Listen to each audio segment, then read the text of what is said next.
Diamonds. For centuries, they've been this incredible symbol of luxury, of love, of something that lasts forever. But let's get real for a second. Beyond all that sparkle, are they actually a smart place to put your money? Well, we're going to dive right into that and figure out what it really takes to invest in diamonds, especially as we look towards 2025. So yeah, that's really the big question, isn't it? Is this a brilliant investment or a brilliant mistake? The market right now is facing some serious pressure and some pretty massive changes. So we're going to break it all down and see if buying a diamond is a smart move or, a mistake that could cost you. Okay, to really get what's happening, you've got to start with this number. In 2023 alone, just 1 year, the value of wholesale polished diamonds dropped a whopping 20%. Yeah, 20%. That one statistic really sets the stage for everything else, for all the challenges and maybe the opportunities that investors are facing right now. So, all right, a market under pressure. Before we even think about buying anything, we really need to get a handle on why the market is feeling this squeeze. Let's take a look at the big forces that are shaking up the entire diamond world.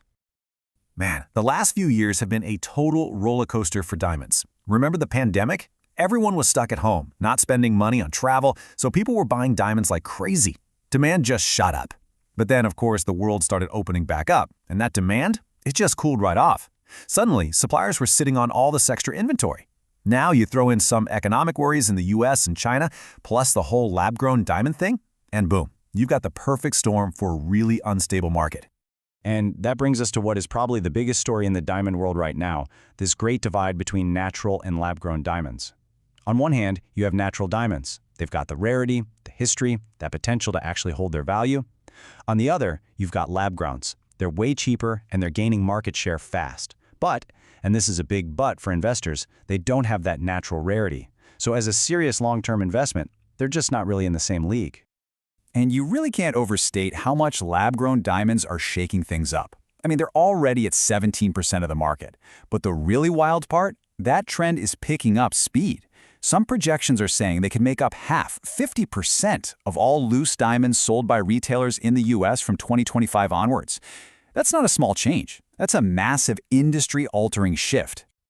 Okay, so things are complicated, right? The market's under pressure, there's all this new competition. So how on earth does an investor navigate all this? Well, it all comes down to having a solid playbook. And that playbook is all about understanding the 5 C's. So, the investor's playbook, the 5 C's. This is your essential toolkit. We're talking carat, cut, color, clarity, and the 5th C, which is absolutely crucial, the certificate. Getting these down is basically like learning the secret language of diamonds. It's how you can tell what's really valuable. Let's kick things off with the one everybody thinks they know, carat. All right, so carat weight. At first glance, the pricing seems to make perfect sense. You'd think a tiny little increase in weight means a tiny little increase in price. A 0.99 carat diamond should be worth just a little bit more than a 0.98 carat one. Maybe 1% more. Logical, right? Well, this is where all that logic just gets tossed right out the window. What do you think happens when we add just one more point and cross that magical 1 carat threshold? The price jumps by as much as 20%. Yep, that 1/100th of a carat, a practically invisible difference, triggers this huge price hike. And it has nothing to do with the actual value of the stone itself. It's all about psychology. People just love that round number. They want to say, I have a 1 carat diamond, and they're willing to pay a big premium for it. Okay, so after weight, let's talk color. Now this might sound a little backward, but for white diamonds, the value is all about the lack of color. The GIA, that's the Gemological Institute of America, they have a scale that goes all the way from D down to Z. A diamond graded D is totally, perfectly colorless, and that makes it the rarest and, of course, the most valuable. Next up is clarity. And it's pretty much what it sounds like. It's a measure of the diamond's purity. Experts get out their tools, look at it under 10x magnification, and search for any tiny little internal flaws or external blemishes.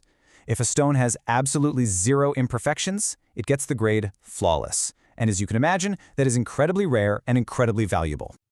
Now the cut is really interesting because it's the only C that's all about human skill, not what nature created. A truly skilled diamond cutter can take a rough stone and just transform it.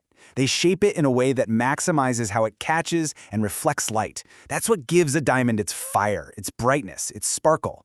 And a bad cut, it can make even the best diamond look kind of, well, dead. All right, but listen up, because none of those other C's mean a thing for an investor without this fifth one, the certificate. This is the big one. It's your absolute, non-negotiable proof of what you're buying. It tells you the quality, it proves it's real. Now, there are a few organizations that do this, but the GIA is widely seen as the gold standard. They're known for being the strictest and most consistent, which is exactly what you want as an investor. So beyond the basics, once you've got a good handle on the 5 C's, there are a few other things to look for. Factors that can add some serious value and take a diamond from just good to great. First up is the power of a name. A famous brand can add a ton of value. I mean, think about it. A diamond that's been set in a piece by Cartier or Tiffany & Co. or Van Cleef & Arpels, it's not just a rock anymore, right? It's a piece of art. It has a story, a history, and that fetches a way higher price. Then you've got to know the age. You'll hear a few terms thrown around. Estate is just a fancy word for any pre-owned jewelry. Vintage means it's over 50 years old, which is cool. But the real jackpot for investors is antique. That means it's over 100 years old. These pieces, especially from amazing eras like Art Deco, are often totally one of a kind, and they can be incredibly valuable. All right, let's wrap this up with some final advice. The key here is getting into the right mindset. If you're thinking about diamond investing, you have to know it is not about getting rich quick. This is all about playing the long game. The thing is, the potential for a return on your investment is definitely there. But it all comes down to one absolutely critical rule. You cannot overpay when you buy it. There's a great quote from David Sonnenthal, an expert in the field, who says, "Diamonds will rise in investment value provided the purchaser has bought it as close to market price as possible." And that really says it all. So, if we boil it all down, it comes to 3 simple rules for investing. Rule number 1, don't overpay. Seriously, retail markups can be insane, like over 100%. So you want to look at buying secondhand or at auctions.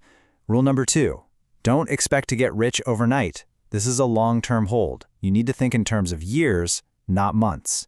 And finally, rule number 3, don't buy the wrong diamond. Be rigorous. Apply those 5 C's we talked about, and never, ever buy a stone with a solid certificate. You know, what's so unique about diamonds is that they might be the only investment you can actually wear and enjoy while it, hopefully, grows in value. But that brings us right back to where we started. In a market as shaky and as complicated as this one, you really have to ask yourself the question, is all that beauty really worth the risk?